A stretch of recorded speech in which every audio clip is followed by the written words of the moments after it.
I stood barefoot on the sand and looked out at the Pacific Ocean. The setting sun bathed Playa Hermosa in a golden glow. Even the palm trees behind me took on a golden hue. I closed my eyes for a moment and thought about how I had ended up here. As the Grateful Dead song goes, what a long, strange trip it's been. 6 months earlier. Renee. Mary Margaret. Two stylishly dressed young women squealed and rushed to embrace each other while the restaurant owner watched them with interest. When they had finished greeting each other, she led them to a table in the back of the cafe. Although it was May, the temperature in Houston had already risen to 80 degrees, and the humidity made air conditioning a necessity. I wonder how many hours you have to spend at the gym to get a figure like theirs, the owner thought enviously as she seated her customers. I'm so glad you called, Mary Margaret, the short blonde murmured. It's been a while since you've been here. I know, replied the tall brunette. Starting my own advertising agency took much longer than I could have imagined. To be honest, I wouldn't be here today if I hadn't called a potential client. But since I did, I couldn't pass up the chance to see my former college roommate. Yeah, and I couldn't pass up the chance to see my maid of honor again. It's been too long, friend. The waiter interrupted them, bringing 2 glasses of white wine, and after he took their lunch orders, Mary Margaret leaned over and asked, So what do you think about being a lawyer? A broad smile spread across Renee's face. Amazing. Baker, Norton and Vinson is the largest law firm in town. I'm getting a great salary plus a huge bonus for last year, and I have every chance of becoming a partner. Wow, and I thought I had it good. I'm sorry, I didn't mean to brag. How are things going at your agency? The brunette smiled symbolically. Well, since we're bragging, my little agency is the hottest creative shop in Dallas. What's more, she said, lowering her voice, last night I signed a Southwest advertising contract for a major oil company. Next year, we'll be billing them millions. Renee nodded approvingly. I always knew you'd be a star, girl. They ate their salads in silence for a few minutes, then Renee looked at her friend curiously. You haven't said anything about romance. How's your personal life? Mary Margaret sighed. To be honest, there's not much to talk about. I'm tired of the dating scene. All these dating services are useless. I'd have more luck finding a unicorn than a hunk like your husband. She noticed Renee look away for a moment. Hey, what's going on, neighbor? Are you and your husband having problems? Now the blonde was clearly uncomfortable. She sighed, took a sip from her wine glass, and then looked up at her friend.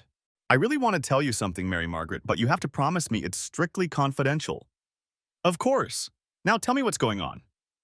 Renee took a deep breath and then whispered, I'm having an affair. Really? I'm shocked. I thought you and Robert were the perfect couple. She leaned closer. What happened? Isn't he good enough? Renee shook her head dismissively. No, that's not the problem. It's just that, to be honest, she shrugged, Robert has turned out to be a real disappointment. Why? Mary Margaret leaned back in her chair, surprised by her friend's bluntness. Remember I told you about the deal Robert made to become general counsel at his old company? And how it fell through? That was bad enough, but now he's decided to hang out his shingle and go into private practice. Her friend frowned. If he loves the law so much, why not go for it? It seems like a pretty bold move to me. You wouldn't say that if you saw him. He's pathetic. Working in a tiny office he rents in a rundown shopping mall. He barely has enough hours to cover his expenses, let alone bring anything home. And yet I'm the one supporting us. Mary Margaret raised an eyebrow. I seem to remember him doing the same thing for you when you were finishing law school. Renee shook her head impatiently. Yes, but that was different.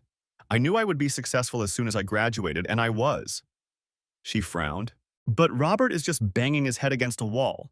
His law firm will be no different from all the other crooks who chase ambulances to get business.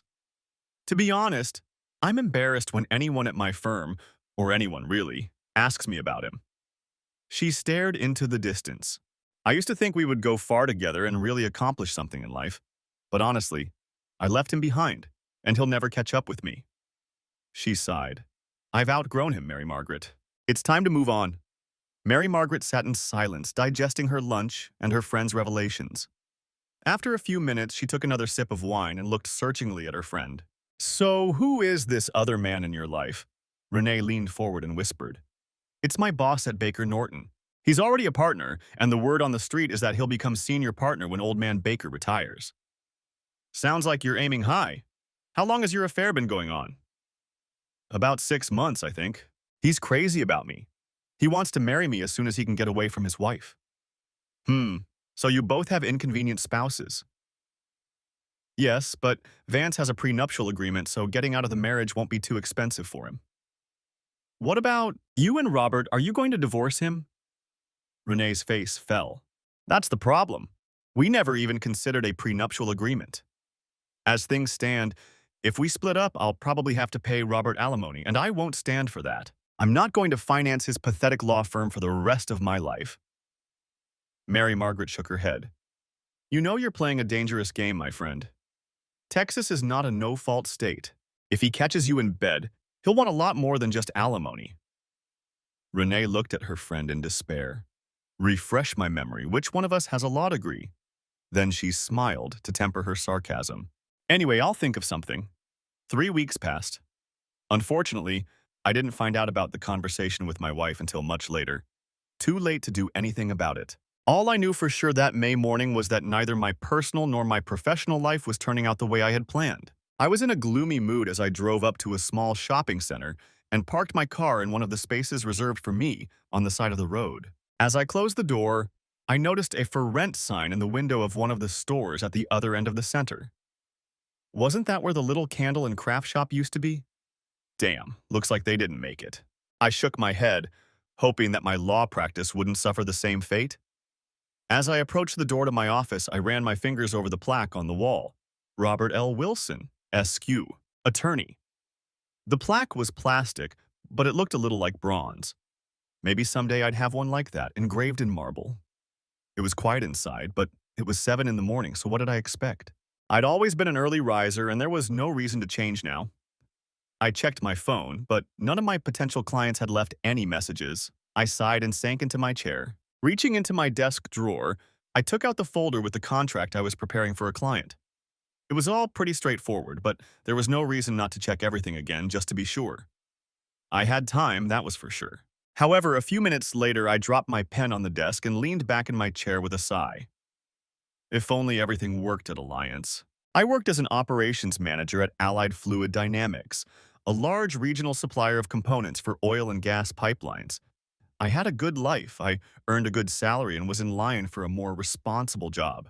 Then, Ben Masterson, the company president, called me into his office with an interesting offer. Robert, Phil Larson came to see me yesterday. He wanted to let me know in advance that he plans to retire in a few years, and that Allied will need to find a new general counsel. I hadn't heard this news. Phil was a bit old-fashioned in his dress and manners, but he was in charge of the company's legal affairs. Not always an easy task in the rough-and-tumble oil industry. We weren't close, but I respected him. Ben couldn't stand him. Phil also had some advice for me. He told me we had 3 options for replacing him. The first was to outsource all our legal work to an outside law firm. If we did that, he told me, it would cost us a pretty penny, and it would take them at least 2 or 3 years to learn the business well enough to be effective. The second option he suggested was to hire a smart lawyer and train him in the business. That wouldn't be easy, and again, it would take a long time to learn. And finally, Phil said, we could find someone from our staff who knows our business inside and out and send him to law school. I nodded. You know, Ben, that last option makes a lot of sense. Our business is pretty unique, and I'm willing to bet that it would take less time to learn the law, at least in the areas we need, than it would to figure out all the ins and outs of this crazy industry. Ben grinned. I was hoping you'd say that because the guy Phil recommended is you. I'm an operations manager. I could never do what Phil does. Phil thinks otherwise. He told me he thinks you're perfect, that you have a knack for the law. Ben must have read the look on my face because he stopped me before I could object. Of course, the company will pay for all your training. We want you to take evening classes so you won't be distracted from your operational work. It won't be easy, but if you succeed, you'll be in a senior management position at a much younger age than you could ever hope for. What do you say? I think I should go punch Phil Larson in the face, I replied with a laugh. Seriously, Ben, I hadn't even thought about that. Regardless, I need to get home and discuss this with my wife. He couldn't argue with that, so I went home and told Renee about the opportunity. To my surprise, she was all for it. That's great, honey, she exclaimed. You'll go from that boring middle management job straight to the executive suite. And if they put you on the board of directors like Phil, you'll probably get some nice stock options. Maybe, but it would take me out of my comfort zone. The thought of going back to school is pretty scary. Oh, don't worry about that. You're smart enough to handle the coursework. Besides, you'll only be dealing with contracts and regulations, certainly not criminal law. Anyway, I've been through it all, so I can help you if you get stuck. Come on, hun. This is the chance of a lifetime. You have to do it. Okay, if you're in, I'm in. Wonderful, she squealed. My friends are going to be so jealous. That's how I started my legal career. When I enrolled in the correspondence program at the University of Houston Law Center, I learned that I would be studying full-time for 4 years. I would attend classes in the evenings, taking 10 credits per semester while continuing to work at Allied. In addition, Masterson told me, I would have to find and train a replacement to take my place. It was a grueling workload, and several times I questioned my sanity. Too often, I got by on little sleep and coffee. Worse, I had almost no time to spend with Renee. As it turned out, it was meant to be. After graduating from law school, Renee was hired by Baker, Norton, and Vinson, the largest law firm in Houston. Now she was working as many hours a week as I was, including my studies. There were weeks when we only saw each other for a couple of hours, but each time, we agreed that the pain and separation would ultimately be worth it. Most of these discussions took place after we had worn each other out. Despite my doubts and periodic bouts of burnout, I made it through, and the pride I felt on graduation day was proof that I had made the right decision. Of course, there was one more hurdle to overcome: the bar exam. So on the Monday after graduation, I returned to the classroom and spent 2 days preparing for the grueling 12-hour exam. 3 months later, when I saw my name on the list of those who had passed, I was on cloud nine. When Ben Masterson called me into his office the following Monday, I was excited and ready to take on my new responsibilities. However, despite my excitement, I couldn't help but notice the unsmiling expression on Ben's face when I sat down at his desk. "Robert," he said in a grim voice, "I don't know any other way to deal with this than to tell you straight. The board of directors met over the weekend and voted to accept Kinder Morgan's offer to buy us. They want to proceed with the takeover immediately, so next week Allied will become their subsidiary." I was stunned. I hadn't heard even a whisper about this possibility. Well, what does this mean for all of us? I'll be retiring, as will most of the other directors. By next week, a new management team will be in place at KM to take over the day-to-day operations. I grabbed the edge of his desk to steady myself. How will this affect my role? He couldn't look me in the eye. I'm very sorry, Robert. Kinder Morgan subsidiaries don't have in-house lawyers. So I'm fired? He wrinkled his nose. No, of course not. The position of general counsel is becoming redundant, but you will have the opportunity to return to your position as operations manager. Of course, you'll have to let young Stearns go. I thought of the bright-eyed engineer I had been grooming as my successor, and she had just gotten married.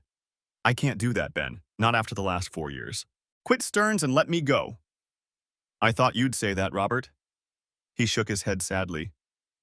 This merger will be good for the company and many of our people, but not for everyone. I'm very sorry. He stood up to let me know the meeting was over. If you contact Human Resources, they will help you make all the necessary arrangements. He held out his hand, and I reluctantly shook it. I'm very sorry, Robert. This is not what I envisioned when we started down this path 4 years ago. And that's how I became unemployed. I was given severance pay and benefits for 6 months, but that was cold comfort when I thought about my high expectations. Renee was devastated when I told her the news. How could they do that to you, especially after all the extra hours you worked at their request? It's just not right. I agreed, but there was nothing I could say to calm her or myself. It was just business, and I was collateral damage. Are you going to start looking for a job in the oil industry? She asked. You still have a lot of contacts there, don't you? Not anymore. I got so caught up in law school that I lost touch with a lot of my old colleagues. Besides, oil prices have dropped significantly this year, so they're not hiring. Then what are you going to do? I didn't spend the last 4 years of my life in law school just to throw it all away. I'm going to start looking for a job as a lawyer. Don't be silly, Sweet Baker. Norton won't hire you. They only take fresh graduates. It's the same at other big firms. Unless you have specialized legal knowledge or big clients you can bring with you, Your chances of getting a job at one of them are pretty slim. Then I'll start my own firm if I have to, I said stubbornly. She walked away, probably hoping I would give up the idea once I had a chance to think it over. But 2 weeks later, when she found out I had used my severance pay to sign a lease for office space in a shopping mall, she became downright negative. That place is a disgrace, Robert. You'll never get any respectable clients working out of there. Just watch me, I vowed. Looking back, I think that was when our marriage really started to fall apart. Renee tried to hide her dissatisfaction with my bizarre plan, but she was openly upset that she had to take on a larger share of my living expenses. I didn't like it either, but I couldn't convince her that the situation was temporary. What's more, she was clearly embarrassed when friends and colleagues asked about my venture. She would only talk about it in general terms and quickly try to change the subject. It practically took a court order to get her to tell me the address of my new office. Our friends were receptive, but there was doubt in their voices. As a result, I retreated even further to avoid the inevitable questions about how the practice was going. Renee's star, on the other hand, continued to rise. She was getting more and more hours and attracting big clients. When we met with people from Baker Norton, they talked only about how well Renee was doing and how great her prospects were. This meant that we weren't under any financial pressure, even though I was losing income. On the other hand, her success, combined with her resentment toward me, meant that she was spending more and more time at the office. That was the case at the end of May when Hurricane Matty hit. I was reviewing one of my few cases when I heard the front door open. I hurried out of the office and saw a young, well-dressed African-American woman. She looked to be about 20, and the jacket and skirt she was wearing showed off her slim, athletic figure. I remember thinking she must have been a track and field athlete in college. But the most striking thing about her was her hair. She wore it long and natural, and it hung below her shoulders, framing her beautiful caramel-colored face with an ebony flow. Please let her be a paying client, I thought, introduced myself, and led her into my Spartan office. When we sat down, I put on my most professional expression and said, "So how can I help you today, miss?" She quickly reached across the table to shake my hand, and her face broke into a smile that seemed to raise the lighting level in the room. "I'm Madison Armstrong, but everyone calls me Maddie. I'm not here to ask for your help, I'm here to help you." Before I could respond, she picked up the folder of documents she had brought with her and slid it across the table. "I just finished my first year at the University of Houston Law Center, as you'll see, with excellent grades. Now I'm ready to spend the summer as your legal intern." This was not what I had expected. To give myself time before turning her down, I opened her folder and looked through it. She had everything going for her: an honor society in her undergraduate program, high LSAT scores, and she was in the top 10% of her law class. And then I realized something was wrong. Isn't it a little late to be looking for an internship? With grades like that, shouldn't you be interviewing at one of the big law firms downtown? Her radiant smile faded for a moment. "You're absolutely right. To be honest, I had an internship lined up at Baker, Norton, and Vinson, but last week they sent me a letter saying there had been a mix-up and they didn't have a spot for me. I bet one of the partners met her and changed his mind." I shook my head sympathetically. "I don't know much about that firm. I think it's safe to say they're a little, monochromatic." Her broad smile returned. "Well, their loss is your gain. Besides, I'd rather get some real-world experience than spend the summer delivering lattes and filling out paperwork. I want to work with real people with real problems, the kind you probably deal with all the time." I couldn't help but admire her courage, but I knew I had no choice. "I'm very sorry, Miss Armstrong, but I can't hire you." Anger flashed in her eyes, and I hastened to continue. No, it's not what you think. Listen, I would love to have someone with your credentials and your attitude help me out here. But look around. It's obvious I'm barely keeping my head above water. There's no way I can afford to pay you even an intern's salary. I'm very sorry." She looked at me intently, and then her smile lit up brighter than ever. "Then it's settled. I'll work for free. I'll just stretch out my student loans to cover my living expenses for the summer." She winked at me. "Besides, I really love ramen." Wait, I can't do that. I'd be taking advantage of you. It wouldn't be fair." A determined look came over her face. "You can't take advantage of me if I know what you're offering and agree to it. Besides," her eyes were pleading now, "I really need the experience and the credentials. And Dr. Goldstein said you were a good guy I could learn from." I remembered Goldstein. I had taken his criminalistics class, and he had been tough on me. I was surprised he even remembered me, let alone recommended me. I hope I don't regret this. I stood up and held out my hand. So, Miss Armstrong, you're my new summer intern. She flinched slightly and jumped up to shake my hand. Thank you, Squire. You won't regret it. I shook my head when she called me Squire, then laughed when I realized what it meant. You must have misunderstood my sign on the street. My name is Wilson, Robert Wilson. Esquire is just an old-fashioned term for lawyer. Oh, I know that, she laughed. When I was growing up, my father was a lawyer in our small town, and everyone called him Squire. I guess it just stuck with me. Well, if a client comes in, it's Robert or Mr. Wilson. Now, I led her out of the office. You can sit over there, but I'm afraid I don't have a desk or chair for you. She looked around, not at all embarrassed. No problem. Is it okay if I use your network connection? I have my laptop in the car. When I nodded, she slipped out the door and returned a minute later. Sitting down in the armchair that served as a reception area, she began to work businesslike with the keyboard and mouse. While I watched her with interest, she quickly finished her work, made a few notes on her cell phone, and then looked up at me.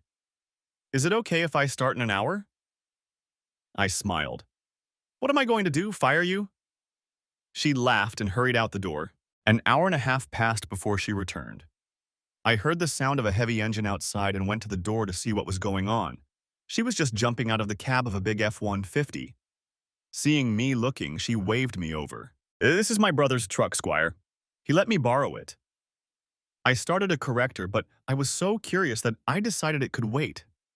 She led me to the back of the pickup, and when she opened the tailgate, I saw a beautiful office desk. Where did you get it? From Craigslist, she replied. Seeing my face, she hurried on. Don't worry, it was free. Some company was going out of business and offering their furniture to anyone who would take it. I bought a chair too. Could you help me carry it into the house? The desk wasn't that big, but I was still impressed by how easily Maddie handled her part of the load. Definitely an athlete, I decided. While she went to get her brother's things, I went back into the house and stood there, bewildered by what had just happened. This is definitely not how I expected my morning to go, I said to the new office furniture. 45 minutes later, she burst into the office. I'm back, Squire. Now we can get to work. And before I could remember to correct her about my name, the Maddie hurricane brought a whirlwind of change to my life. By the end of the first week, she had completely reorganized my filing system. This was a good thing because I didn't have any system. Since I didn't have many clients, I preferred to put files wherever there was space. When Maddie realized what I was doing, she didn't say anything. But the next day, I found a new filing cabinet in my office with all my clients sorted alphabetically and neatly stacked. Free on Craigslist, she confirmed in response to my unasked question. Next up was my schedule. Soon she had synced the calendar on my computer with my phone and her computer. If we ever get a bunch of clients, I thought with a smile, Maddie will make sure we never miss a meeting. Then she linked all of that to my billing system. Organization wasn't her only talent. She was also a wizard when it came to research, flipping through statutes, studying case law, and finding little details that could help our clients. I had always been proud of my abilities, but she put me to shame. Once she understood how we worked, Maddie focused her attention on our clients and their needs. She wanted to know everything about them, and I enjoyed letting her read their files and pointing out relevant laws. After she solved their problems, she would come to my office with questions. She was particularly interested in why I handled their cases the way I did. Now it seemed to me that I was giving her something valuable, training in how a lawyer approaches a case. She quickly realized that legal practice in the real world was not as simple and straightforward as it was taught in school. When we weren't working with clients, she would bring her law books and we would discuss cases. I was impressed by how much case law she had already absorbed, and I think she was impressed by how I analyzed issues. I enjoyed our sessions, and the days went by much faster. I had already told Renee about Maddie, and she found the idea amusing. One day she came into my office and I introduced her to Maddie. Renee could hardly contain her amusement when she heard Maddie call me Squire. That evening at home, Renee teased me relentlessly about my friend. I told her about Maddie's grades and her LSAT scores, but Renee wasn't impressed. That annoyed me. She would be an intern at your firm if Baker Norton hadn't turned her down, I remarked. Good thing we turned them down, she smirked. I can just imagine the commotion she would have caused walking around the hallways with that mop of hair. Well, I think it suits her, and I can tell there's a bright mind under that hair. As far as I'm concerned, Baker, Norton's loss is my gain. Renee rolled her eyes and changed the subject. As the Houston summer unfolded with steadily rising temperatures and humidity, life in the Wilson household grew colder. Whereas Renee had previously been intolerant of me and my attempts to start my own law practice, she had now become indifferent. When I tried to tell her about a new client or a funny anecdote about Maddie, she clearly wasn't paying attention. When I suggested going out for a drink or dinner, she always had work to do. By the end of July, we were seeing each other only occasionally. Our life together was just a memory. The situation became so tense that one day, when Maddie asked me another question about a procedure, I snapped at her. She got up silently and left my office. I sat there for a minute, letting my anger subside. Then I went out and sat down next to her desk. "Can I talk to you for a minute, Maddie?" I asked, trying to get her attention. She didn't look at me. "Sure you can. You're the boss." "Maddie, I'm sorry. You didn't do anything wrong by asking those questions. In fact, I'm glad you're so eager to learn. The truth is, the problem is me." I sighed and my shoulders slumped. "I can tell you this much. Renee and I are going through a rough patch, and I've probably been taking it out on you. I'm sorry." She looked at me with concern. "Well, what's going on, Squire?" I told her the whole story about how Renee had become disappointed in me and how our relationship had cooled. It's probably my fault. I was so stubborn in my desire to succeed as a lawyer that I ignored the obvious. I'm just not good enough to make it work. "No," she said sharply. "You had a goal, and you were determined to achieve it. I don't know how things will turn out, but I know you're a damn good lawyer. I've already learned a lot from you." "I appreciate your loyalty, Maddie, but I'm sure Renee doesn't share that opinion." She gave me an appraising look. "Looks like things aren't going so well in the romance department either." I smiled crookedly. "The only way to see romance these days is to turn on the Hallmark Channel." She reached out and squeezed my hand. "Everything will work out, Squire. I just know it." Then she realized what she had done and pulled her hand away. I had to smile. "Thanks for the pep talk, Maddie. Now I'd better get back to my Coulson costume." That was how we parted ways. I tried not to bring up my home life at the office, and Maddie tried not to mention anything personal. We both knew what the other was doing. This continued until early August. One late morning, I was working at my desk when I heard the doorbell ring. Maddie, who, among other things, had taken on the role of secretary, went to see who it was. A minute later, she was standing at my office door with a strange look on her face. "Squire, you have a visitor. She says it's a private matter." As I got up to greet the visitor, my former college roommate Renee walked through the door. "Mary Margaret, it's been 100 years. How are you? Are you still in Dallas?" "I still work in Dallas, but I came here for the day.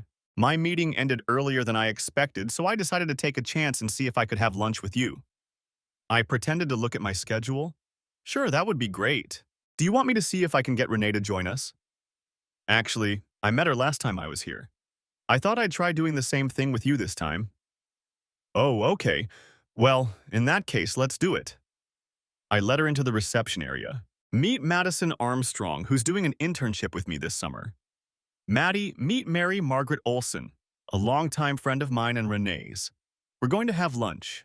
Would you mind keeping an eye on her while I'm gone?" "Of course, Squire," she said, extending her hand to Mary Margaret. "Nice to meet you, Miss Olson." Then she returned to her desk. As Mary Margaret and I walked out the door, something struck me as odd. I realized that Maddie wasn't smiling. At that moment, Mary Margaret grabbed my arm and giggled. "Who's Squire, Robert?" I rolled my eyes. "It's just Maddie. It's a long story." Mary Margaret led me to a charming little bistro that was a little further than I expected, but the food was worth it. Over lunch and a couple of glasses of wine, we learned about each other's lives and reminisced about old college friends. The conversation was pleasant, but I couldn't shake the feeling of unease. We were friends, but Mary Margaret was much closer to Renee than I was. My discomfort grew when the waiter cleared our plates and Mary Margaret looked intently into my eyes. "So how are you and Renee doing these days?"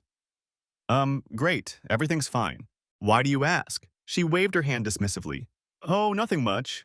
Renee just mentioned that starting your firm is taking a lot out of you. And I understand her workload has increased as well. I was just worried about you." What had Renee told her about us? It's been a little stressful at times, but we'll manage. She smiled slightly. You know, when you and Renee first started dating, I was very impressed with you. I thought she had a very good reputation then, and I still do. I hope she never forgets that.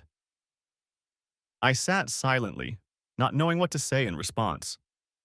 It seemed like something else was going on, but I couldn't figure out what. We drove back to my office, chatting pleasantly. But before I could get out of the car, she reached out and squeezed my hand. You mean a lot to me, Robert. Please stay in touch. And if you ever need to talk, you know how to reach me. With that, she leaned over and quickly kissed me on the cheek. I waved goodbye and walked into the office where I ran into Maddie. So how was lunch? She asked indifferently. Fine. It was nice to have a chance to catch up and talk about college. 2 whole hours? I glanced at my watch and was amazed. It seems like time flew by. Maddie gave me a strange look. Be careful with her. She's got the look in her eyes. Don't be silly, Maddie. She's Renee's best friend. She's not interested in me. Just saying, Squire. With that, she returned to her desk and I did the same. But it took me a while to focus on my work. What a strange conversation. Was she really hitting on me? And if so, why now? Strange. In the end, I decided to tell Renee about our dinner so she wouldn't think I was hiding something from her. But she was late for a meeting at work that evening, and by the time she got home, I had given up and gone to bed. In my irritation, I forgot to tell her about my dinner guest. If I had been annoyed before, the following week, I became downright pessimistic about the prospects of my marriage. I had hoped we could do something together, but it turned out that Renee was busy both Saturday and Sunday. On Monday morning, she called with even more discouraging news. We've just started negotiations on a major acquisition for a client. I can't tell you who's involved, but I guarantee you'll read about it in the Wall Street Journal when it's finalized. Anyway, the negotiations are taking place at the Alessandra Hotel, and since we'll probably be working around the clock to meet the deadline, the firm has booked a block of rooms for us. As a result, I probably won't be able to get home much this week. The way things have been going lately, I probably won't even notice, I thought bitterly, but didn't bother to tell her. That evening, I worked late and then went out to dinner at a nice restaurant. I hoped Renee would be there when I got home at 11 o'clock, but she wasn't, and she wasn't there when I got up the next morning. I might as well take off my wedding ring, I thought angrily as I drove to the office.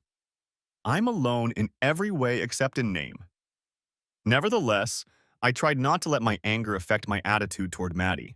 Late in the evening, I heard the doorbell ring, and a minute later, Maddie appeared at the door of my office. You have a new client, Squire, she announced, her eyes wide. What had gotten into her? When I stood up to greet the visitor, I understood everything. Maddie had brought one of the most attractive women I had ever seen in real life. She had mottled cheekbones, accentuated by long blonde hair that was tucked behind one ear and cascaded down the other side of her face. The blouse and jacket she was wearing did little to hide her ample bust, and her pencil skirt was short enough to reveal her long, shapely legs. She could be a supermodel, I thought, and judging by the look on Maddie's face, she was just as impressed. While I stood there babbling, the woman stepped forward confidently and shook my hand. Mr. Wilson, I'm Amber Thompson. I'm sorry to barge in on you like this, but I don't have much time. In a nutshell, I'm planning to divorce my husband and would like to hire you as my lawyer. With that, she reached into her patent leather handbag and pulled out a check. Here's $2,000 for my fee. If that's not enough, just let me know and I'll be happy to reconsider. No, that's perfectly satisfactory, Mrs. Thompson. Why don't you sit down so we can discuss the details of your situation, I said, gesturing toward a chair. She smiled and shook her head. I'm sorry again, but I don't have time for that today. All I wanted to do today was make sure you hadn't canceled my appointment. If your schedule allows, I'd like to meet with you tomorrow at the same time to discuss my case. I pretended to check my calendar, but I knew that whenever this goddess wanted to meet, I would do everything possible to accommodate her. Tomorrow afternoon will be fine, I assured her. That's wonderful, she sighed. I look forward to working with you. Then she turned and walked out of my office, but not before I noticed that her figure was just as attractive from behind as it was from the front. After Amber left, Maddie entered the office and stared at me. So I guess she had to rush back to Victoria's Secret to finish her photo shoot? I didn't want to say anything that might hurt Maddie's feelings. I don't know, but she was definitely a cut above most of our clients, I replied. Maddie laughed with relief and returned to her desk, but not right away. She paused and gave me a long look. I didn't want to admit it to Maddie, but Amber had really caught my attention. I had met attractive women before, but none of them compared to Amber. That evening, I returned home, ate the leftovers, and settled in front of the TV. I was flipping through the channels when I came across one of those movies that are often shown on cable. The blonde reminded me of Amber, and I felt myself tense up in response. Damn, it's been so long, I thought resentfully. After watching for only a few minutes, I turned off the TV and went to my computer. In no time, I opened the website and within a few minutes found a video of a blonde who looked a lot like Amber. A little embarrassed, I tidied myself up and went to bed. The next morning, I got up and took a shower, then spent extra time getting ready and choosing my best suit and tie. Suddenly, I realized I was humming as I drove to work and shook my head in disgust. You're acting like a teenager on a date. You're a married man and Amber is a client. Get a grip, Wilson. But the memory of Amber standing in the doorway wouldn't go away, and my libido kept whispering that my wife was away. Trouble, trouble, trouble, my conscience warned me. The day was busy enough to keep me occupied, but as the time of our meeting approached, I found myself checking my phone frequently. When 3:30 finally rolled around and Amber still hadn't shown up, I was overcome with disappointment. 15 minutes later, I got up to look outside, but Amber was still nowhere to be seen. When I returned, Maddie smirked but said nothing. At that moment, my phone rang, and when I answered, I heard Amber's melodious voice. Robert, it seems like all I do is apologize to you. I'm running late at work. Can you meet me somewhere nearby? Sure, I can do that. Where would you like to meet? Do you happen to like jazz? There's a place called the Downbeat where we can have a drink and talk. I was pleasantly surprised. I love jazz, and the Downbeat is my favorite place in Houston. I can be there in an hour. Great, see you there. I was tidying up my desk when Maddie walked in. So, you have a date, Squire? I frowned. I have a meeting with a client, not a date. Were you listening to my conversation? She folded her arms.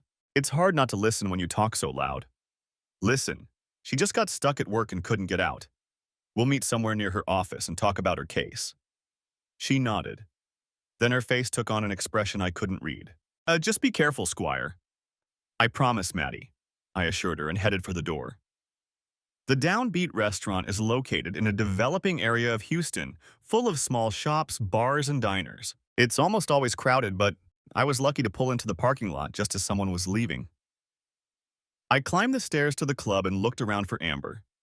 She was standing at a table in the back of the room waving at me. When I hurried over, she took my hands and leaned in to kiss me on the cheek. I caught a whiff of her perfume, but I didn't recognize it.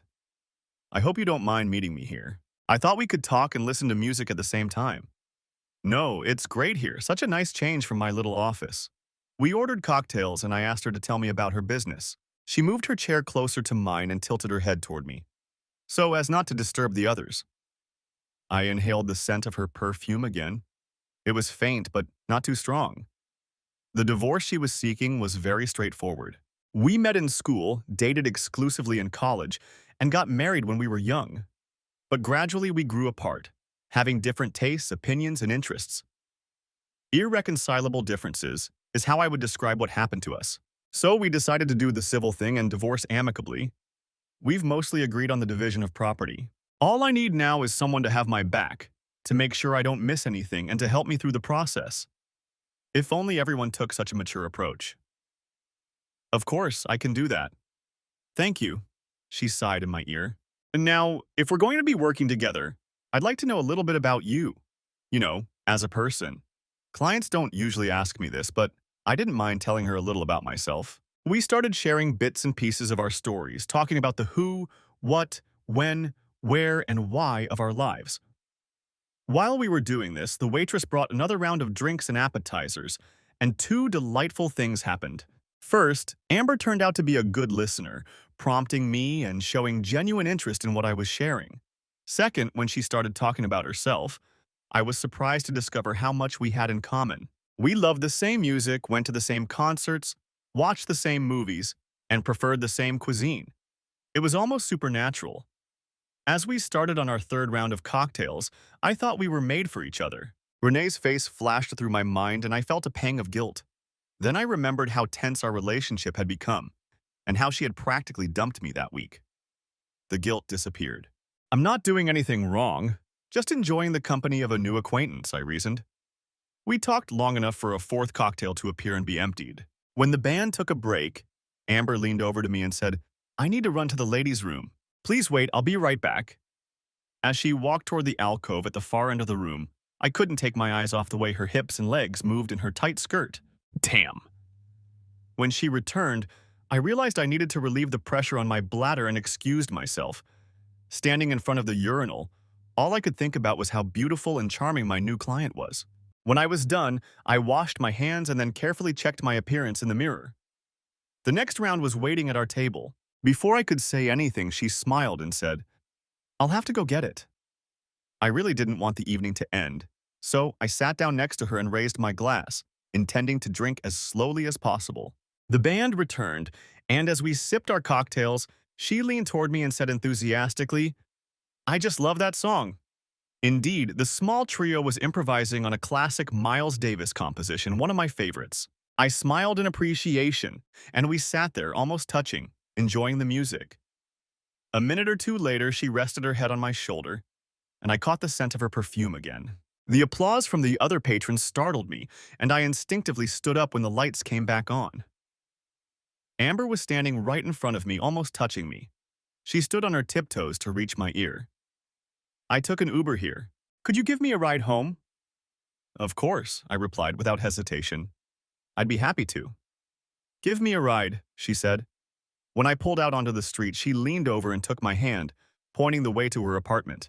When I parked on the curb in front of her house, she gave me a meaningful look inside. If you come up with me, I can give you a copy of the proposed property settlement agreement. All I could do was nod. The thought of being alone with her in her apartment pushed all rational thoughts out of my head. Once inside, she led me to a cozy corner. Her cell phone beeped softly. She glanced at the message, quickly typed a reply, and then smiled at me.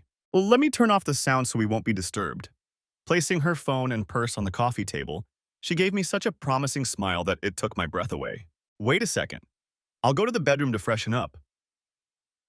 When she disappeared into the hallway, I looked around her apartment. Everything was perfectly arranged. It resembled a furniture showroom. Suddenly, I was startled by the sound of the wooden coffee table, and I realized that her cell phone was vibrating from another text message. I picked it up to put it somewhere quieter and was surprised when the screen lit up. It displayed a conversation that Amber had apparently been having with someone all evening. Is he here yet? He just arrived. X in the drink? Done. Don't forget the video. Okay? My foggy brain struggled to interpret these cryptic messages, but then I noticed something that set off alarm bells I couldn't ignore. None of the messages had a name attached to them, just a phone number I knew by heart. Renee. Why was Renee texting Amber? What the hell was going on? I couldn't piece it all together, but suddenly I felt an overwhelming urge to get out of there. I quickly tore a page out of the Architectural Digest lying on the coffee table and scribbled a note in the margin. Sorry, I have to go. I just got an alarm from my office. Call me tomorrow. Robert. With that, I rushed to the door and slipped out as quietly as I could. Back in my car, I pulled away from the curb and sped off as fast as I could. What did it all mean? How did Renee know Amber? How did she know we were meeting tonight? What did those messages mean? In my panic and confusion, I didn't pay attention to where I was going and was surprised to find that I had automatically driven to my office. Not knowing what else to do, I staggered to the door and let myself in. I sat down on the couch Maddie had found for us on Craigslist and put my head in my hands, trying to stop the room from spinning. Finally, I gave up and lay down to rest. Squire, wake up. Are you okay? What happened? I opened my eyes and saw Maddie's worried face hovering over me. Oh God, I groaned, sitting up awkwardly. What time is it? A little after 7. Oh shit. Then I looked up at her. Do you have any aspirin? She hurried to her purse and returned with 2 pills and a coffee cup. I poured the aspirin into my mouth, took a big sip of coffee, and cried out. Ouch, that's hot. There, she said, placing her hands on her hips. Maybe that will help sober you up. I shook my head, which made it hurt even more. I drank a lot last night, but I don't think that's all. I think I was drugged. She pulled a chair closer and sat down with a concerned look on her face. What happened, Squire? Tell me everything, and we'll try to figure it out. I began to describe the events of that night, omitting details such as the temptation I had felt. However, this seemed to catch Maddie's attention because she asked sarcastically, "Is this how you usually conduct meetings with clients?" I didn't answer. She knew the answer.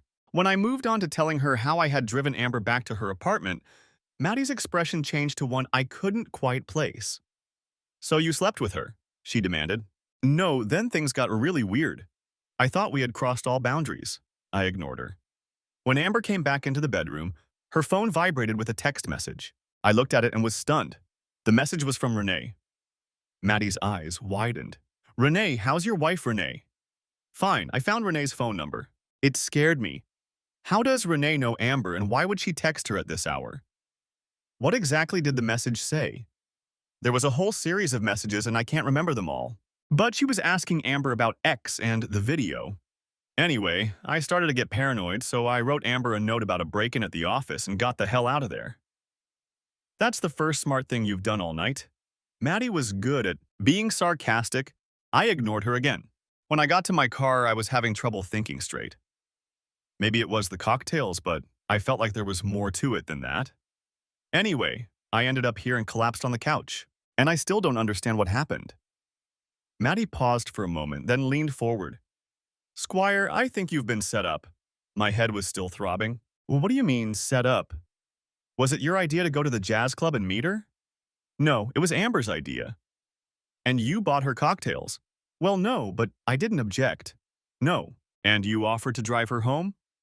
"Well, she asked, but I was happy to do it. Besides, she said she had a copy of the contract her husband had offered her at her apartment." "Right. So basically, you're saying that she decided where you were going, how long you were going to stay, how much you were going to drink when you were going to leave, and that you would end up back at her apartment." "Oh my God," I moaned, clutching my forehead. "And those messages you saw, did Renee ask Amber where you were?" "No, I don't think so. She just asked, 'Is he there yet?'" "What was the last message you saw?" "Don't forget the video." "So what do you think made Amber wait so long in the bedroom?" "She said she wanted to freshen up, but I was hoping she was changing into something more comfortable." Maddie rolled her eyes. "I bet she made sure there was a hidden camera to record what happened next." Her head was starting to feel better, but her mood was getting worse. "Damn, damn, damn, damn, damn, damn, damn, damn, damn, damn, damn. You're probably right." Suddenly, it dawned on me, and I think I know why. Renee was going to use the little video of Amber to blackmail me. Now it was Maddie's turn to be embarrassed. "But why would Renee blackmail you, Squire? I thought she had all the money." "Exactly," I said, and now the pieces were quickly falling into place. "She wants to divorce me on the grounds of adultery to avoid having to divide the property with me." I shook my head in disgust. I knew things were bad between us, but I never thought she'd try something as despicable as this. But who is Amber, and how does she fit into all this? Isn't it obvious? She's bait to lure me into a trap. She's probably an expensive escort hired by Renee. Then I paused. But if that's the case, she definitely fooled me. She knew so much about me, and we had so much in common. Just then, my phone rang, and I recognized the number. "It's Amber," I muttered to Maddie. "Get her in here. If we can talk to her, we might be able to get to the bottom of this." I thought it was funny that Maddie wanted to play detective, but I also wanted to know what was going on, so I answered. "Hi, Maddie. Sorry I disappeared last night. I thought someone had broken into my office, but it turned out to be some drunk guy who accidentally set off the alarm. Listen, I've been meaning to call you. Could you bring that real estate statement to the office sometime this morning?" And then, I changed my tone. "If you're not busy after work, we could meet up and continue the wonderful evening we had." Maddie grimaced at me, but I could hear impatience and even a little relief in Amber's voice. She promised to stop by my office before noon. "You're not going to see her again, are you?" Maddie asked when I hung up. I smiled. "No, not even I am that stupid. But if she's still trying to trap me, I wanted to convince her that she's going to succeed." Maddie nodded, and I noticed a slight smile flit across her lips. Then she got down to business. "Listen, while we're waiting for her to show up, why don't we run some checks on Amber Thomas and see what we can find out?" We sat side by side at Maddie's computer. "First thing," I said, "let's check the court records to see if Amber Thomas has filed for divorce." Not surprising, there was nothing. Finding nothing else, Maddie did a quick Google search for Corrido, Amber Thomas, Houston, Texas. A little over 40 results came up, with a wide variety of professions. Teacher, technician, housewife, etc. This is going to be slow, I muttered. Then it dawned on me. Let's check the police records and see if we can find anything. If she really is a prostitute, she could have been arrested for soliciting. It seemed like a good idea, but we didn't find anything that could help us. Maddie shook her head. Amber Thomas is probably a fake name. Then she suddenly perked up. What's the address of her apartment? Maybe we can find something out. When I gave her the address, she quickly looked through the tax records. It took a while, but then she looked at me with concern. Squire, if I understand correctly, the apartment you took her to was purchased by Baker, Norton, and Vincent 5 years ago? Now that's interesting. Let me try something else to be sure, she said, and did a quick search on the law firm. Going to their website, she found a list of employees. There were over 100 names, but they were listed alphabetically. Again, no Amber Thomas. Maddie sank back into her chair and was about to close the window when she suddenly stopped. Wait a minute. Look here. Her cursor highlighted Amber Tompkins in accounting. When she clicked on the name, a photo of Amber Thomas appeared. Holy shit, Squire, she works at your wife's firm. I shook my head in confusion. They may work at the same law firm, Maddie, but Amber does back office work. She has nothing to do with Renee. Well, at least we know where Renee hired her. Maybe we can fill in the gaps when Amber gets here. We tried to get some work done, but it was hard to concentrate. At 11 o'clock, we heard a car pull up to the house. Then Amber burst into my office, looking as gorgeous as I remembered her. But before she could say anything, Maddie followed Amber in, and I gestured toward her.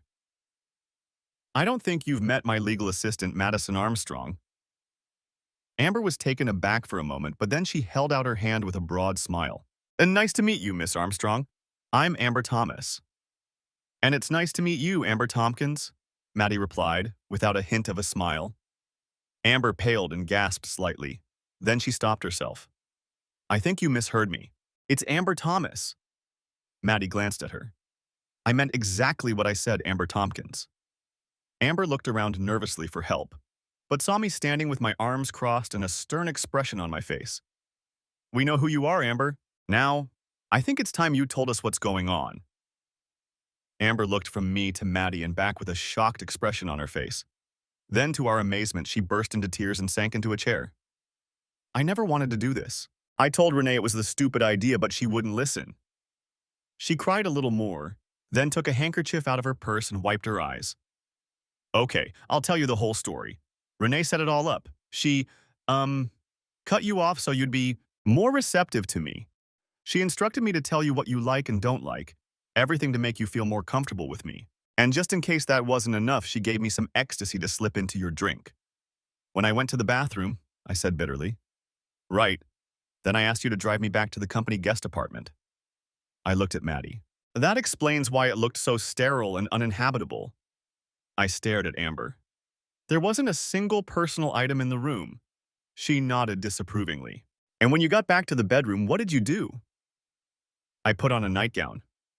She blushed. Renee told me what kind of lingerie you like. I bet that's not all you did, Maddie interjected. Now Amber couldn't look at us.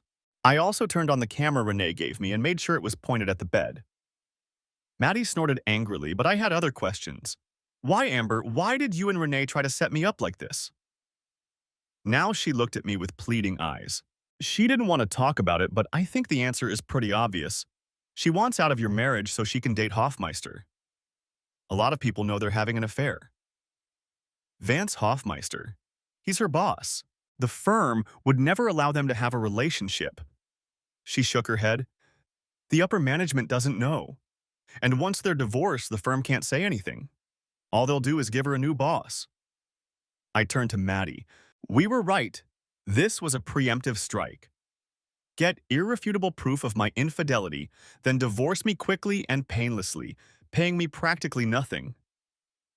Rumor has it that Renee is about to become a partner, Amber added. If she gets it, she will start making a lot of money. Maybe she doesn't want you to get any of it. I stared at her. But why you, Amber? How did you get involved in this dirty scheme? I don't understand how you can win.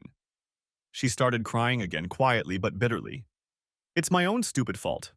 When my marriage fell apart a couple of years ago, I accumulated a lot of debt. I was slowly paying it off when my sister got sick and needed money for surgery. She had no assets, and I had no credit. She didn't look at us. But I had access to an escrow account I had opened for one of the firm's clients. I was desperate and withdrew $48,000 to help my sister. I know it was wrong, but what else could I do? Now she looked at me defiantly. No one noticed, and I started paying the money back little by little. I had just finished paying it all back when Renee came to me. She knew everything I had done and demanded my help in exchange for my silence. Her defiance evaporated. She needed help with you.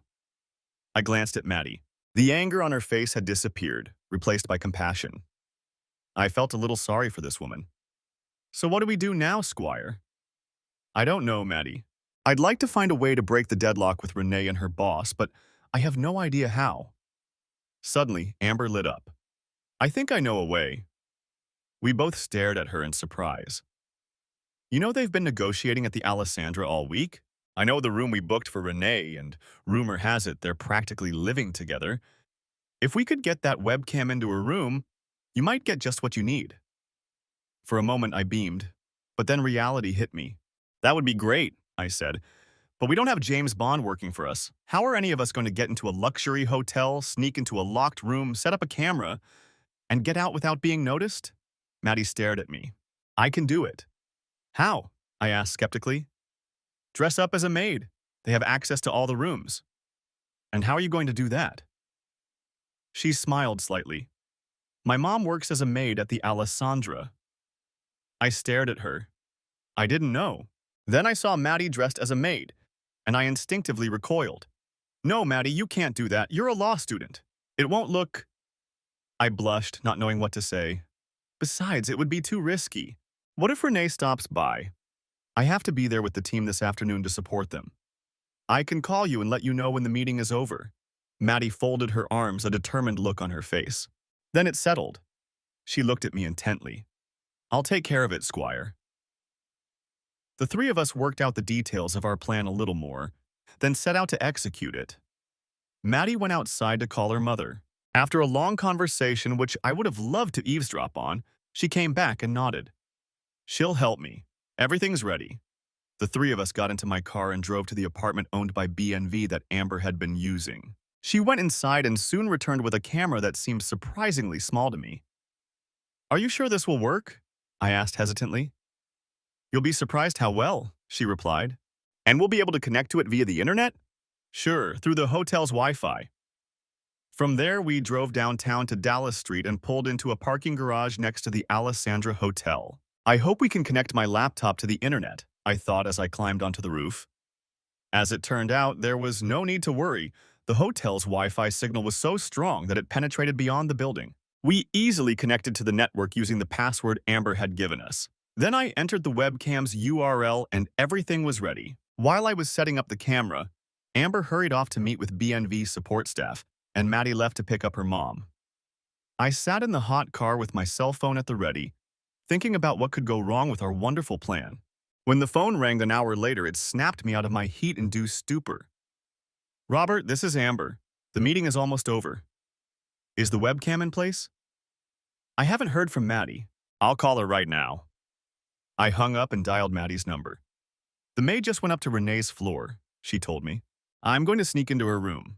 Hurry, I asked. They must be on their way there. My phone battery died, and for the next few minutes, I anxiously checked my phone and laptop alternately. My phone beeped first, a message from Maddie. Almost there, it said. I refreshed the laptop's connection to the web address Amber had given us and suddenly saw Maddie's face staring back at me. Gee, I almost didn't recognize her. She was wearing a shapeless gray dress and her hair was pulled back and covered with a large gray scarf. Maddie, hurry up, I hissed, and she almost fell backward. You scared me, she accused, then went back to adjusting the camera position. At that moment, I heard the sound of a key turning in the door lock, and my wife entered the room. My God, she had already met Maddie. She would surely recognize her. Holding her breath, Renee looked at Maddie, then glanced around the room. What are you doing here? She asked. Maddie curtsied. I'm declining your services, ma'am. She calmly walked over to the double bed and pulled the cover off one of the pillows. Would you like a mint or two? She asked. No mints, Renee snorted, turning away from her. Just finish your drink and leave. Yes, ma'am. Sorry to bother you, ma'am. With that, Maddie turned, winked at the camera, and walked out of the room impassively. Luckily, I hadn't forgotten to turn off the speaker on my laptop because I let out a huge sigh of relief. She hadn't recognized Maddie. Apparently, Renee hadn't bothered to pay attention to the help. At that moment, the passenger door flew open, scaring me half to death, until I saw Amber jump into the car. Did Maddie make it in time? She asked. I gestured toward my laptop and clicked on the screen. Renee's room appeared, but it was empty. Then I noticed that the bathroom door was closed. Renee must be in there, I said. We heard a sharp knock on the hotel room door, and Renee hurried out of the bathroom in the free bathrobe Alessandra had provided. When she opened the door, a man entered the room. It's Hofmeister, Amber whispered. Thank God you're finally here, Renee said. I thought those old dinosaurs would never end. I knew what was going to happen, but it still didn't prepare me for the reality. Renee, the woman I had loved unconditionally for almost our entire marriage, was about to cheat on me with another man right in front of my eyes. I must have made some kind of noise because Amber reached across the console and patted my arm. I'm so sorry, she whispered. Suddenly, the back door of my car swung open, startling us both. Maddie climbed inside. I got here as fast as I could, she said, panting. Did I miss anything?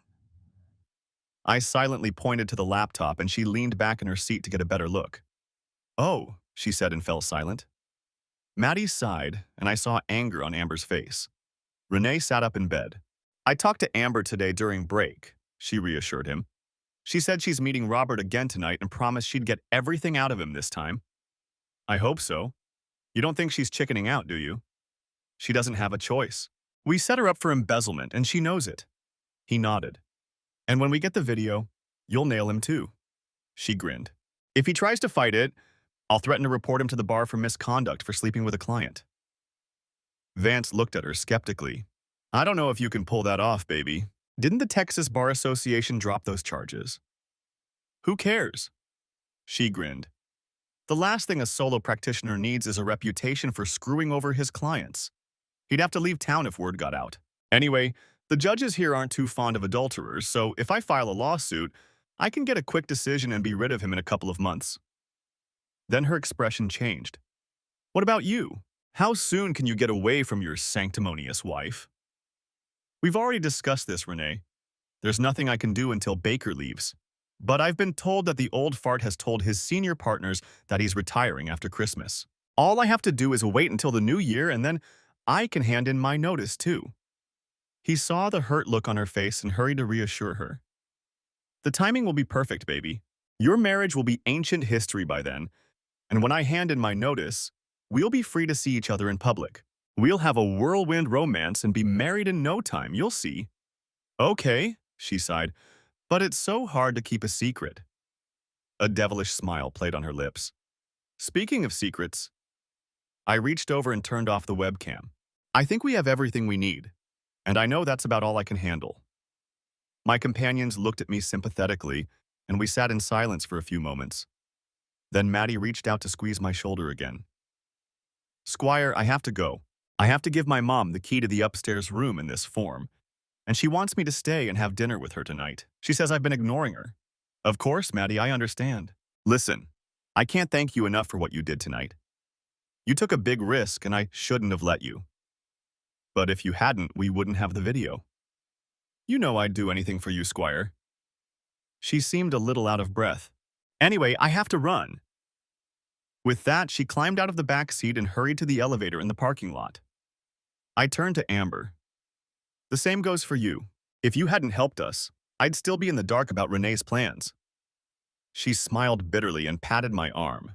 After what I tried to do to you, it was the least I could do. Yes, but that was because you were being blackmailed. Maybe so, but in any case, you gave me a chance to make things right. I'm very grateful to you for that. Then she sat up a little straighter. What happens next? I asked. I want to edit the video and make a copy. Once I do that, I'll have to figure out how to get Baker to watch it. I think I can help you with that too. There's a banquet at the hotel tonight to celebrate the conclusion of the negotiations. Renee and Vance will be there, of course, and they think I'll be, sealing the deal with you. And tomorrow, there's a morning meeting here to tie up loose ends, and Baker's going to be there." She smiled slightly. "He always speaks last. Anyway, you'll be able to catch him before he gets back to the office." "That's perfect," I told her. "I want to strike while the iron is hot. I'll have to work late, but it'll be worth it." She pouted cutely and looked at me, lowering her eyelids. "That's too bad, Robert. You're a really impressive guy. I was hoping to spend some time with you off camera." Now it was my turn to blush. "I can't tell you how tempting that is, Amber, but I have to pass, at least for one more night. B needs me to get everything ready for tomorrow." She pouted. "My loss. Anyway, I'll call you tomorrow so you know when to come back to the hotel." Then she turned to get out of the car. "Amber," I interrupted her, "I really appreciate everything you've done for me. I want you to know that I'll take care of you, okay?" She gave me another one of her megawatt smiles. "I'd like to take care of you too, Robert. I can't believe you turned me down." I cursed myself as I watched her walk toward the elevator. After she left, I went to a small restaurant I liked and grabbed a bite to eat before heading to my office. Another night of eating at my desk while I worked. My first task was to edit the video we had just shot. Nothing special. It took some time, but when I was satisfied, I made a copy to give to Baker. After that, I took out my law books and did some contract analysis. I had been thinking a lot about what I wanted out of my failed marriage, and the last thing I wanted was to ruin it with a legal mistake.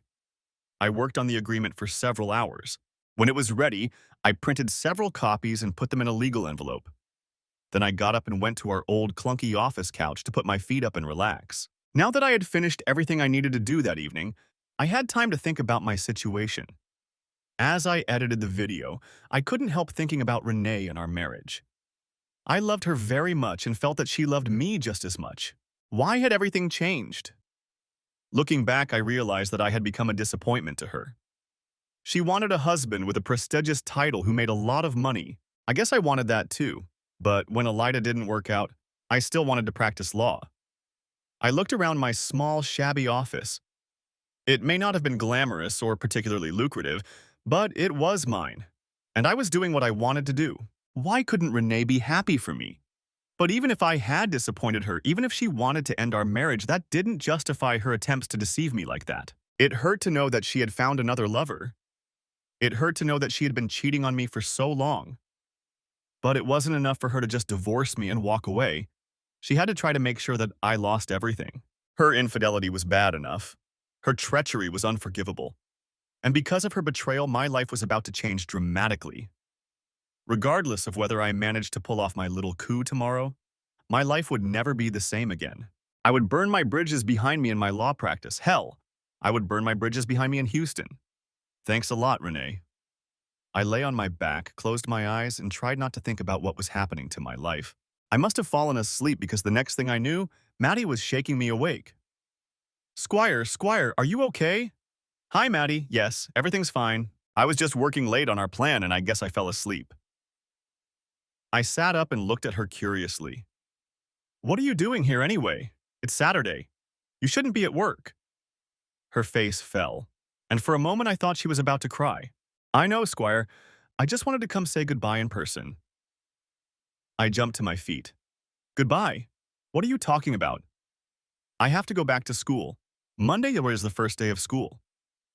"No, that can't be." She shook her head sadly. "I'm afraid so. But, but you can't go, Maddie. What am I going to do without you here?" Tears streamed down her cheeks. "I thought I'd be happy to go back to school. But the thing is, Squire, this has been the best summer of my life. I've learned so much from you, experienced so much." A faint smile appeared on her lips. "My classmates are going to be so jealous when they hear about my summer internship." I stood up, stunned by the thought that she was leaving. In hindsight, I knew she would return to school, but so much had happened, and we had become such a good team that I had completely forgotten about that. "Maddie, I don't know what to say. If it helps, I'll write you the best recommendation an intern has ever received. I'll do anything for you, I just don't want you to have to leave." She rushed over and hugged me tightly. "I'll never forget you, Squire." She kissed me on the cheek, then turned and ran for the door before I could say a word. I could hear her crying, and to be honest, I wanted to cry too. Just then, my cell phone rang and I glanced at the display to see that it was Amber. "I hope you're ready." she said in a low voice as if there were strangers nearby. Oh, the meeting will be over in the next half hour, so you'd better get here as soon as you can. Thanks, Amber, I said grimly. I'll be right there. When I stepped out of the hotel elevator on the 21st floor, Amber rushed to meet me. She was out of breath. You just made it. She pointed to the double doors behind her. He should be coming out any minute now. Thanks, Amber. Now you need to work on yourself. Good luck, she whispered, and kissed me on the cheek before disappearing. Looking back, I saw the conference room doors open and Roger Baker enter, accompanied by several assistants to whom he was giving orders. That was it. I walked over and blocked his way. Hello, Mr. Baker. He looked up, startled, and his assistants fidgeted uncertainly. Then his face lit up with recognition. I know you. You're Renee Wilson's husband, aren't you? I nodded. You have a good memory for faces. He smiled weakly. How can I help you, young man? Actually, I just wanted to warn you that on Monday I'm going to file a lawsuit against your firm that will destroy its reputation for years to come. The young people crowding around him sighed in unison, but Baker's face only twisted into a smirk. Really, Mr. Wilson? On what grounds can you sue us? Let's start with conspiracy to defraud, malpractice, misappropriation of client funds, embezzlement, extortion, blackmail, violation of the Texas Bar Association's Code of Conduct. Shall I go on? Amid the murmurs of his subordinates, Baker shook his head dismissively. Talk is cheap, young man. If you want to make a fool of yourself, I'll see you in court. I was losing my composure. You don't even want to see the evidence for my allegations? I held out the flash drive with a copy of our video. You know what that is? His vanity got the better of him. I'm not as computer illiterate as you think. I know what a flash drive is. Then, if one of your people has a laptop with them, you can look at what I have and make your own judgment. He waved his hand, and an assistant quickly handed him a laptop. He held out his hand for the drive. Well? I glanced around at his surroundings. With all due respect to your colleagues, I think you'll want to watch this alone. He looked at me coldly, then made up his mind. Find me a private room, he ordered no one in particular, and the group scattered like cockroaches caught in the light. A minute or two later, one of them opened a door and called his boss. The white-haired lawyer strode imperiously in the indicated direction, and I hurried after him. If this is some kind of joke, sir, wouldn't you like to… But I had already inserted the disc and clicked on the icon. When the image filled the screen and began to play, his threat was cut off mid-sentence. I think you recognize my wife, Renee Wilson, although I hope you haven't seen her like this before. He said nothing but kept his eyes fixed on the screen. This man, of course, is one of your junior partners, Vance Hoffmeister. As you can see, he and my wife are quite intimate. Baker remained silent. I think I should point out a couple of things about Mr. Hoffmeister. First, he is Renee's boss at your firm, which is a clear violation of BNV's Code of Conduct. Second, if I understand correctly, Mr. Hoffmeister is also married to your niece. The old man couldn't hide his disgust. What a scoundrel. Mr. Baker, if you have no objection, I will spare you the next half hour of events on this videotape. He shook his head. Then let's move on to what you need to see. But first, let me point out that your two lawyers are enjoying themselves in the room your firm booked at this very hotel. I reached out to restart the video. I saw Baker frown, then suddenly look up at me. What was that about embezzlement? I paused the video.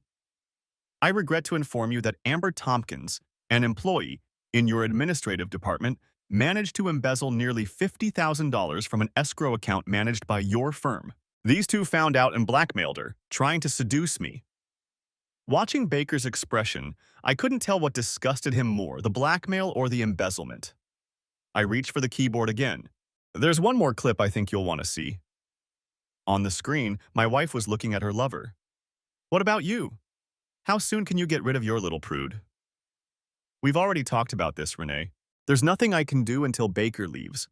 But I know that old fart told the senior partners he's retiring after Christmas. All I have to do is wait until the new year. Then I can hand in my notice too. The timing will be perfect, baby. Your marriage will be ancient history by then.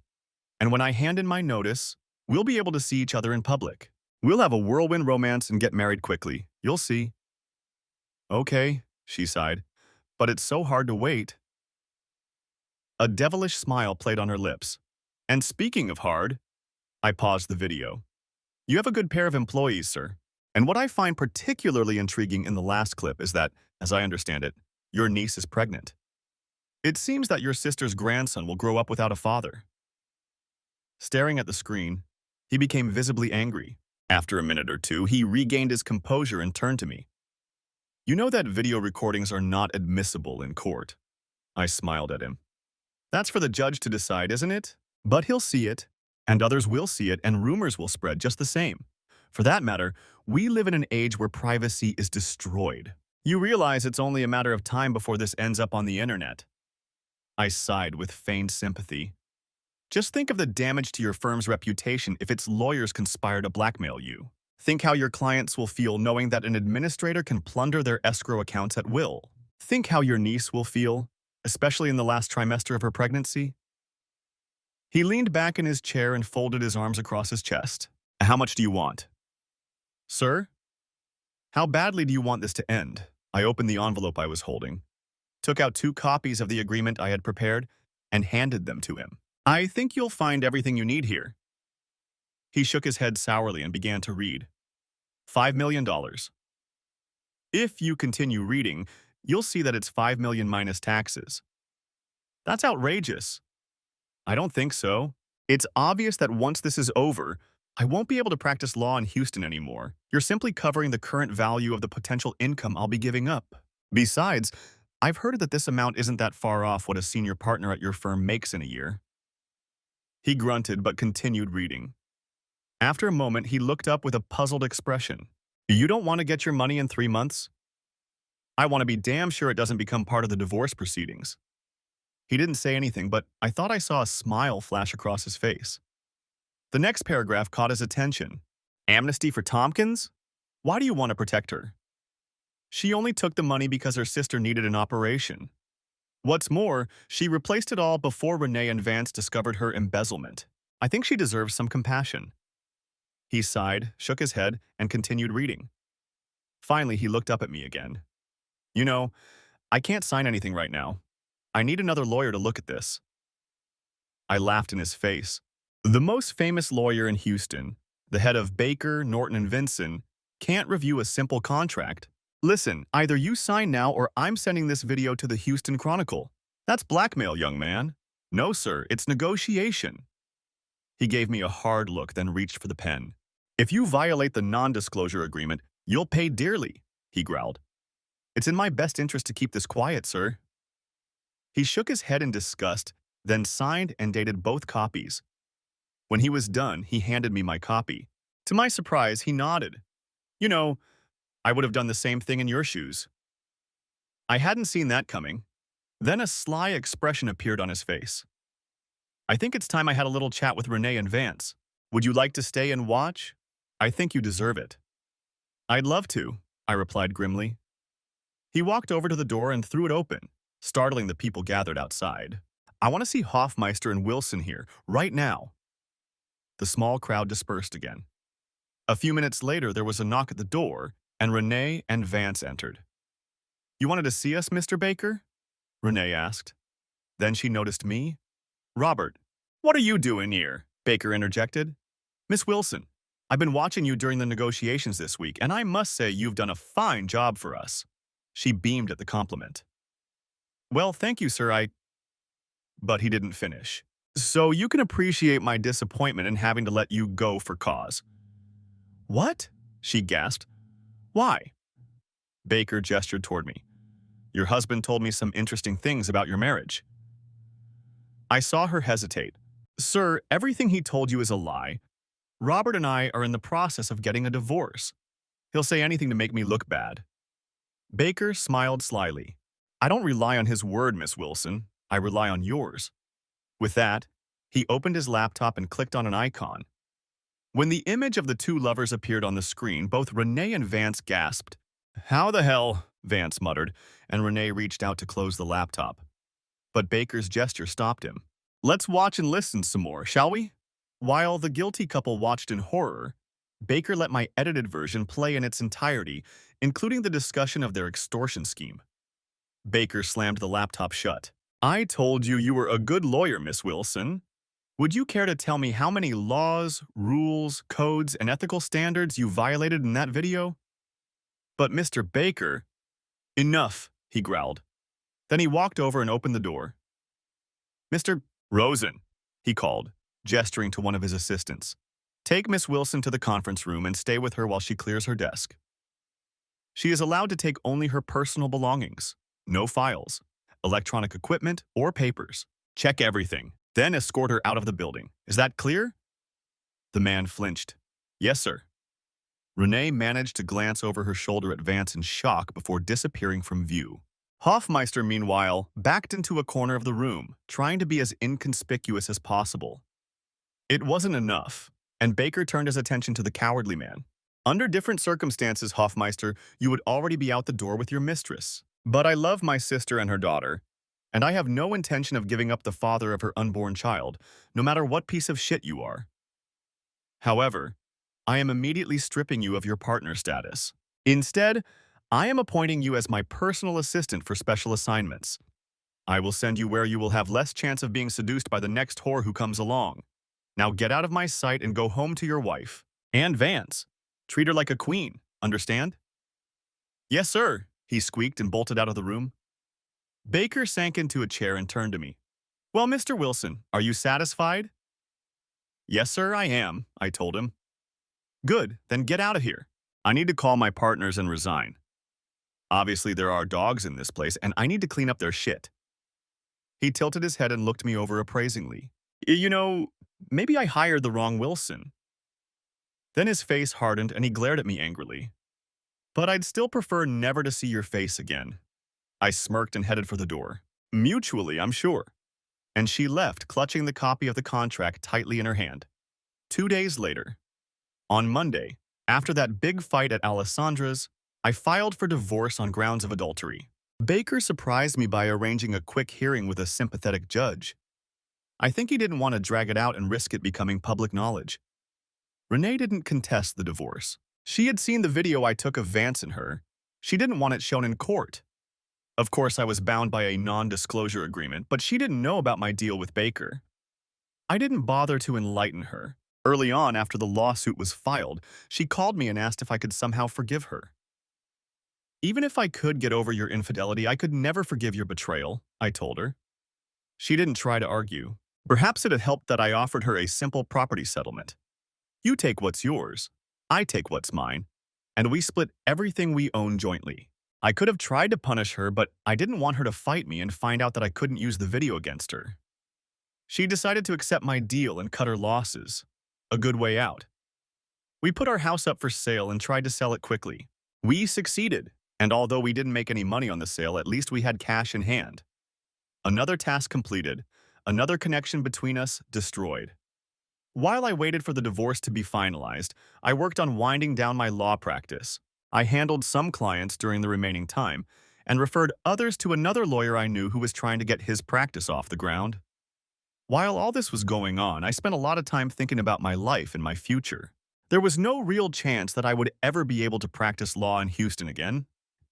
Having such a powerful enemy as Roger Baker made me anathema to every other firm in town. My attempts to revive my own law practice were also unsuccessful. Returning to the oil industry was also a dead end. As I told Renee, the business had changed, my experience was outdated, and my contacts had changed. The good news was that, thanks to the settlement with Baker, I didn't have to worry about work in the foreseeable future. So I decided to leave hot and humid Houston and take a long vacation on a beach, cooled by the ocean breeze. After doing a little research, I chose the Pacific coast of Costa Rica. Why not soak up the sun on the beach and ponder my future at leisure? These plans should have made me happy, but instead I found myself depressed. In fact, just thinking about it made me feel bad after my big fight with Baker. Most people would love to be in your shoes, so why the hell aren't you? Part of the problem I realized was that my marriage was over. I didn't miss Renee. She had been very effective at destroying any feelings I once had for her. But I had always seen myself with a wife and family, and I couldn't help mourning the loss of that lifestyle. And that wasn't all I had lost.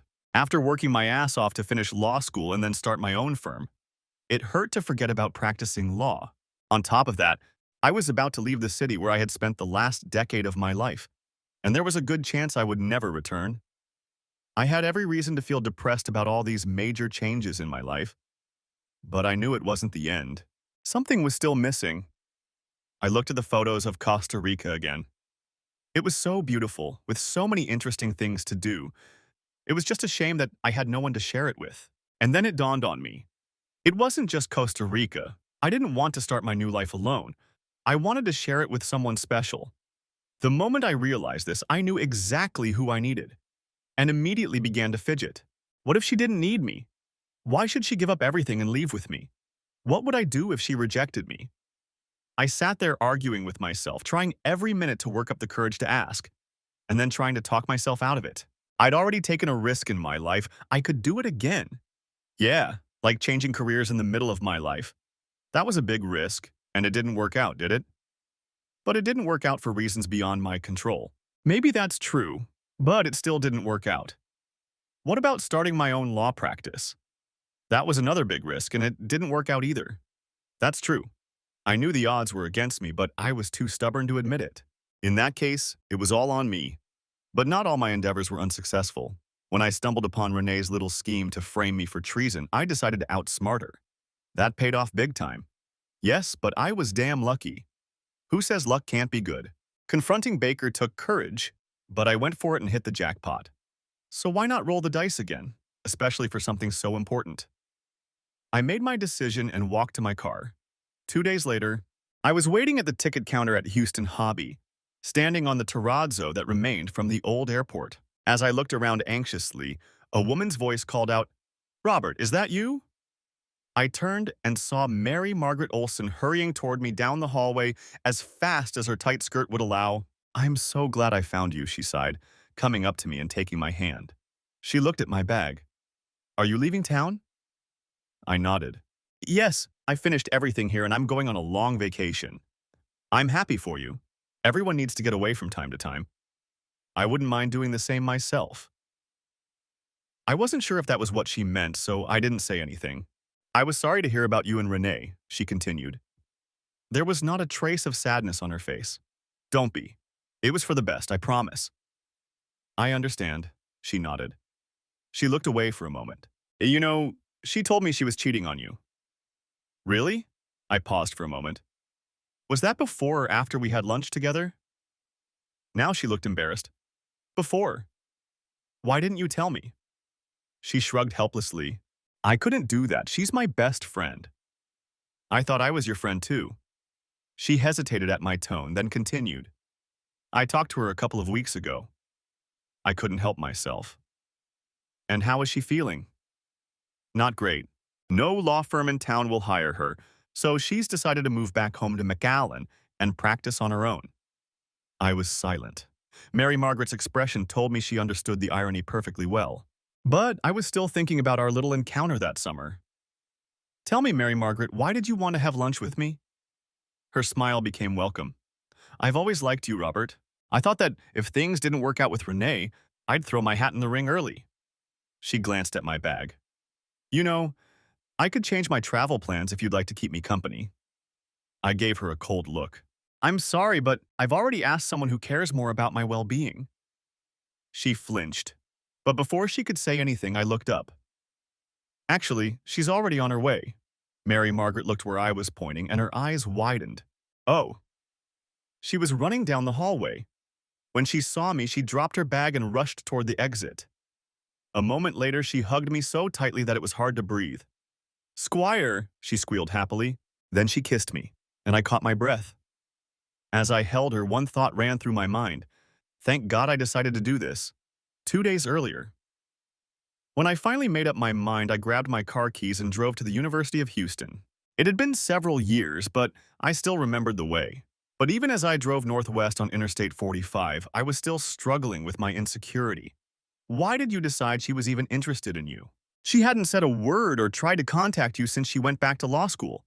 Besides, she probably has a boyfriend. Even if she doesn't, you're almost 10 years older than her. Why would she want you? Despite my anxiety, I turned off the highway onto Elgin, drove under Alvin Freeway, and found a parking spot near the law center. Then I nervously entered the main entrance and asked the first student I saw if she knew Madison Armstrong. Everyone knows Maddie, she said. She's probably in law class right now. After that, she usually goes to the Commons. If you wait for her there, you'll probably see her. I found Commons and sat down on a chair, watching the young future lawyers chatting, checking their phones, or ordering noodles from a small Subway in one corner of the room.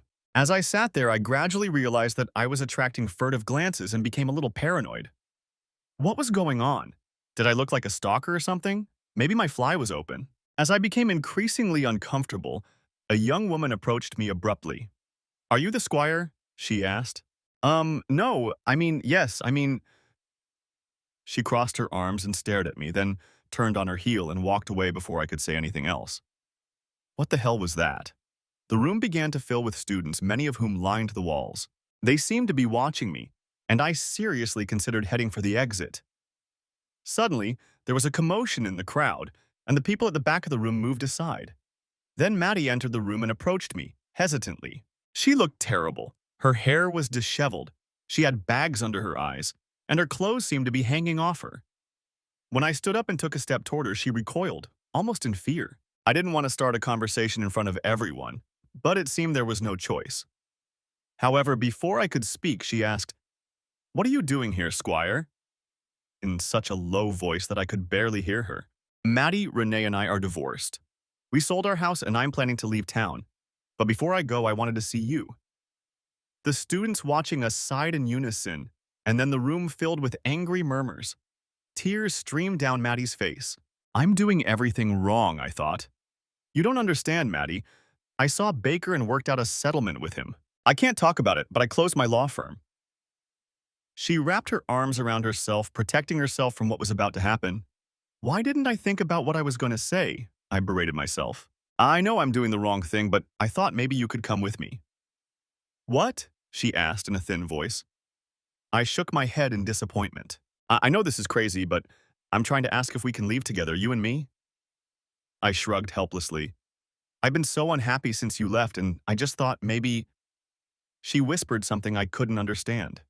I looked at her uncertainly. What did you say? Yes, Squire, I said yes, she said loudly. And then she was in my arms, kissing me, and I heard the roar in my ears. She pulled away and looked up at me. I thought I'd never see you again, and it was killing me. The roar was still audible, and it was hard to hear her. I looked around and realized that all the students were applauding. 2 days later, I was afraid you'd changed your mind, I said, hugging her at the airport. Are you kidding? I've been absolutely miserable since I went back to law school. My grades went down the drain, I lost weight. Everyone in my class knew something was wrong with me. She looked up at me with shining eyes. When someone told me you were waiting for me at the dorm, I thought I was dreaming. But I didn't know if it was a good dream or a nightmare. When you asked me to go with you, I realized my good dream had come true. I was unhappy too, Maddie, and I couldn't understand why. At first I thought it was because of the divorce and all the crap that went with it. But over time, I realized how much I missed you in my life. Well, it's about time, she muttered with mock seriousness before kissing me again. Mary Margaret watched us with a glum expression, and now she cleared her throat to get my attention. Looks like I'm the third wheel here. Good luck, Robert, she said hoarsely and hurried away. Maddie took a step back to watch her leave, then glanced at me out of the corner of her eye. Who was that? I grinned. Don't you remember? That was Mary Margaret Olson, Renee's best friend. She used to come over to my house for lunch a lot during the summer. Oh yes, now I remember her. Miss Hungry Eyes. She looked at me suspiciously. What was she doing here? Don't be jealous, she just happened to bump into me. And don't worry, I made it clear that I'm not interested in her. Maddie grabbed my arm and pulled me close. Good, don't forget that.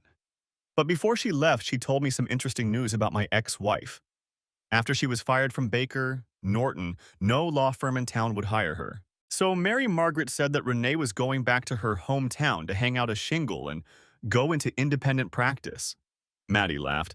Wow, that's karma. Well, it'll serve her right after what she tried to do to you. Suddenly, she let go of my hand and recoiled in alarm. My bag. I left my bag there. I laughed as I watched her run gracefully after me down the hallway. Definitely an athlete, I thought happily. Then, arm in arm, we headed for the exit. When we reached the front desk, I reached into my pocket to give her Maddie's ticket. That reminded me. I have a couple more things for you, I told her and handed her the check. What's this? She asked. It's your pay for this summer? She looked at the check, then at me in confusion. Squire, you don't owe me anything for this summer. I agreed to work for free. I couldn't afford to pay you last summer, but now I can, so it wouldn't be right not to. I handed her the second check, and her eyes widened when she saw the amount. I don't understand what this is for. You told me you were going to take out a student loan to work for me. This should be enough to pay off your law school debt. She stared at me in confusion. Then her voice became angry. Wait a minute, are you trying to buy me? I didn't agree to come with you because I needed the money. I led her to a couple of empty seats and sat down next to her. You took a leave of absence from law school to come with me. The least I can do is reimburse you for your expenses so you won't be burdened with a bunch of student loans. She started to protest, but I pressed my fingers to her lips. Listen, Maddie, all I want is for us to be happy together, to enjoy each other without any worries. I'm not trying to buy you, Maddie. I'm just trying to buy peace of mind for both of us, that's all. But where did all this money come from? Remember I told you I made a deal with Old Man Baker the day you came to say goodbye? Well, it was a very good deal. How good? I lowered my voice. Between you and me, I got $5 million tax-free in exchange for not suing and publicly disgracing the firm. Her mouth fell open. You won't tell anyone because I signed a non-disclosure agreement. But I can definitely afford to give you these checks, and we can enjoy each other for a long time without worrying about money. She stared at me for another moment. Then her frown disappeared and she hugged me again. That's all I want too, Squire, to be with you. She looked a little embarrassed. Actually, I've wanted this for a long time. You know, I think I started falling in love with you the first week I worked at your firm. At first, I didn't realize it, but I started to have feelings for you too. I tried to resist because of Renee. I smiled. I think that problem took care of itself. She kissed me again, and we sat there holding each other close until I glanced at the time. Hand in hand, we walked over to the check-in counter. The flight attendant behind the counter smiled as she crossed us off the list.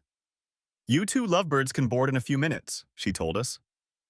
As we stood waiting, Maddie looked at me curiously. You told me about Renee, but what happened to Hoffmeister? Do you know anything about him? Actually, I do. After the divorce, I had to contact old Baker to arrange for the company check to be transferred to my account. When I did, I asked him about Vance. To be honest, I think he wanted to tell someone what he had done to Hoffmeister. Anyway, he said that Vance was doing research for the company in the Aleutian Islands. He also said that he planned to bring the child home when his wife was due to give birth. But as soon as the mother and child were safely out of the hospital, Hoffmeister would be off on his next assignment. Kazakhstan, near the Siberian border. Maddie shuddered. What a vengeful old man, not that I feel sorry for Hoffmeister. At that moment, the loudspeaker announced that our flight was ready for boarding, and Maddie and I began to descend the stairs together. The steward showed us to our seats in first class and stowed our bags. Then he brought each of us a glass of champagne while we waited for the other passengers to board. Maddie took a sip and sighed. I could get used to traveling like this, as long as you're sitting next to me.